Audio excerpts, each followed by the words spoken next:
Well, hello, John Knight again. Trying to learn how to say something worthwhile. Um, you got to start sometime, and I'm getting a little bit of a late start, but I didn't get saved till I was 40, and I say this: if you get in the race late, you just got to hit the ground running. And I'm really getting into this internet stuff late.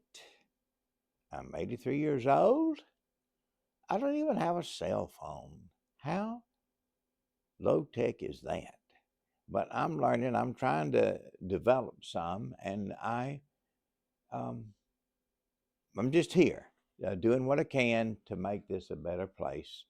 Cause I'm telling you, there's a lot of people who don't have a clue. I'm getting a late start, but there is a lot of people who simply don't have a clue how things really are. At one time, and I can remember when it was, we were a city set on a hill. The United States of America was a city set on a hill, but we are not a city set on a hill right now. We're a dump down in a hole right now. Something really big has happened to this country. We are not a city set on a hill anymore. We're a dump down in a hole. And that's just the way I say it. Um, you may not know it, but the present administration, I said it in one of my other videos, they think a lot like Hitler. Now, they accused Trump of being another Hitler, but here's what the present administration, who haven't quite gotten out yet, but they're still causing a commotion. Um, Hitler did not understand two things, big things. There is a God in heaven. He didn't understand that, or he wouldn't have killed all them Jews. He didn't understand God's relation to the Jews. He didn't understand there's a God in heaven, and he didn't understand there's a real America in the US of A. And neither does um, Joe Biden and his bunch. They don't understand it. They don't understand there's a God in heaven or there's a real America in the US of A. Well, last Sunday, on national television, Joe Biden used God's name in vain. Well, there's millions of people in America that will not think anything about that. But there's millions of people in America who understand you don't do that. Using God is one of the big 10 rules God put years ago in place. The 10 commandments was do not use God's name in vain. Well, Joe don't understand that. He just come right out on TV, national TV, using God's name in vain. Well, that's part of what that party don't understand. How things really are set up. Camilla, one of her rallies hollered out, Jesus is Lord. And she suggested that they go to the smaller rally down the street. Well, Camilla was wrong about which rally was the largest. It was not the rally she was in. That rally did not have the same numbers as a bigger rally, and the bigger rally does not take God's name in vain. Joe Biden's bunch there's no mention of God in their party platform. Well, there is in the other platform. It's written on our money, in God we trust. It's part of our national, what we say, one nation under God. There is millions of us who believe there is a God in heaven, and that if you want his presence and his blessing in your life, you can have it. But Joe don't think that. He curses God, and they don't want nothing to do with God. So, so we're at a really unusual place in our country. Uh,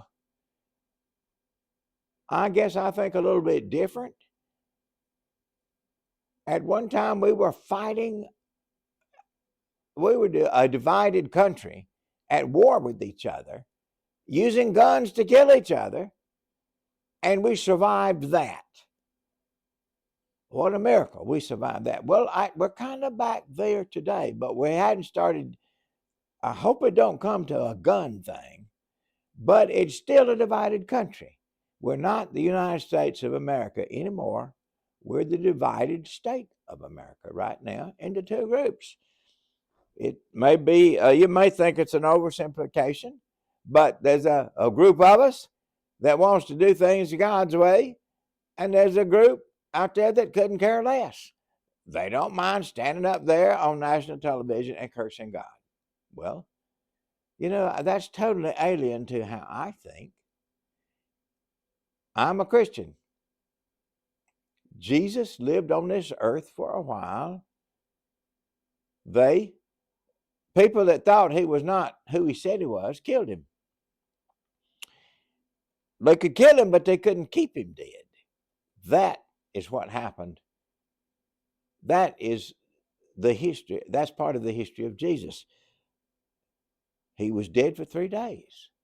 But during that time, his body was changed so it would never die again, and he came back to life. For God so loved the world that he gave his only begotten Son, that whosoever believeth on him would not perish, but have everlasting life. Well, it's part of the way things are set up that we may die for a time. I'm 83. I can't, within the next number of years, I'll probably die. That happens to everybody. But with Jesus came to this earth to show that death is not what it looks like. It looks like when you quit breathing and you quit walking, you quit talking, everything's over. But it's not really that way. It's over for a while. It was over that way for a while with Jesus. But 3 days later, he came back in a new body to never die again and will live forever. And that's his promise to those of us who believe that it happened to him.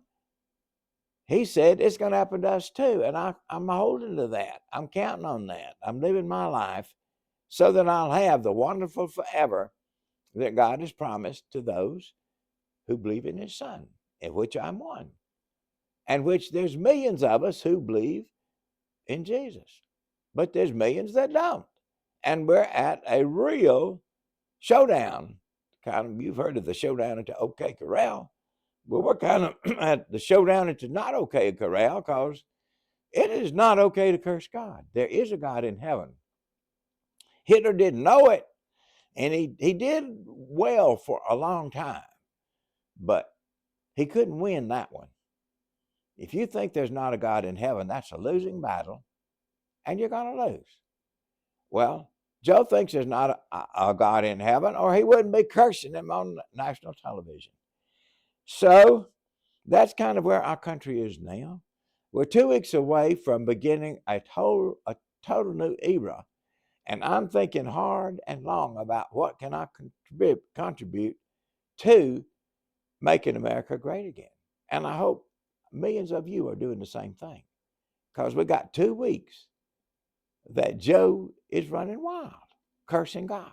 How many more times you reckon they'll curse him in the 2 weeks that's left? No telling. No telling what he'll do. No telling what Joe Biden will do in the next 2 weeks. We'll just have to wait and see.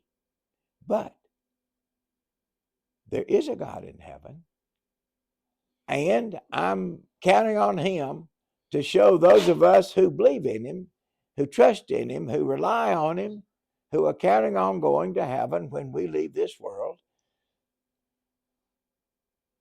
I'm counting on him to do a great work in this country. He did a great work in my life, and I'm just going to tell you about that briefly, because he wants to do a great work in everybody's life. for 40 years, and I can't tell you how this happened, but for 40 years, I thought Jesus was a fairy tale. My mother taught Bible school. She taught Sunday school. I went to church every week, but I just didn't get the picture. I thought it was a fairy tale and lived my life that way for 40 years. Well, when I was around 40, my wife decided she wanted to go somewhere else. There was a divorce. She got the kids. I was left without a wife, without kids. I just about lost it. Lost my farm, lost my business, lost my family. And I remember thinking at that time, John, if you're so smart, why is your life in such a mess? And about that time, I had a redneck friend about my same age who had, as far as I know, he hadn't lived a life like he knew Jesus. He hadn't lived that kind of life. He just come by and with 4 words, he said 4 words to me. And in all of our life, I doubt that he was not a close friend. I knew him, knew his uncles played country music, and I knew his uncles. I'd see him occasionally. We never went anywhere together, except one trip we rode on the bus, the same bus to Atlanta. But it was just coincidental. Anyway, he came by me one day and said 4 words that changed my life forever. He was not a close friend, but he said just casually 4 words to me: Jesus is for real. Well, I cannot tell you what about that got through to me when many preachers had told me. I'd heard it all my life that Jesus was for real. But when that redneck friend told me, you know, I for the first time in my life thought, well, maybe there's something to that. And I checked it out and I found out that Jesus is for real. But we're in a country today where there's millions that believe he's for real. There's millions that believe he's not. And we're in a great struggle right now. But I'm counting on the outcome being that those who know there's a God in heaven will prevail. It happened. Hitler didn't prevail, and I'll tell you who saved the day.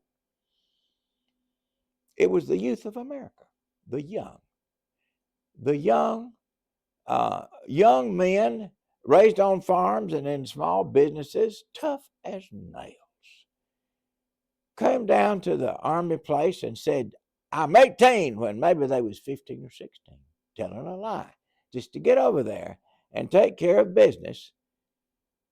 It was the youth of America that saved America. Well, I write poems and songs and things like that. I came up on a saying a number of years ago: now as then, it falls on the shoulders of the young again. And I'm seeing that there's a great wisdom coming forth among America's youth. I don't know where it's coming from, but I'm thanking God it's coming. There's a great wisdom coming forth among a race that's a little bit darker tan than mine. Amazing. It's amazing to me the wisdom I see coming from Afro-Americans who have stepping forth in these last days. It's amazing what I'm seeing. But he said those 4 words to me, and all I'm saying is he changed my life forever, because for whatever reasons he got through to me, that maybe he's not a fairy tale. And when I checked it out, I found out he is not a fairy tale. I don't know how to convince people. It's really strange. Jesus made the statement, behold, I stand at the door and knock. If anybody hears my gentle knock, I'll come in. Well, I didn't hear the gentle knock, but there's another knock he's got prepared for some people. He had that knock prepared for the Apostle Paul. The Apostle Paul was killing Christians. He couldn't hear the gentle knock of the Lord on his heart. But the Lord had something for Paul. He had the same something for me. It was a knock off his horse. And when the Lord knocks you off your horse, you hear that knock. Paul heard it real clear. He quit killing Christians, and he wrote most of the New Testament. This old redneck country boy, when I got knocked off of my horse, I heard it real clear too. Now, I don't know how well I'm presenting it, but I'm going to end this discussion today, 2 weeks away from when we're having a major change in our government. We're getting somebody. Oh, Lord.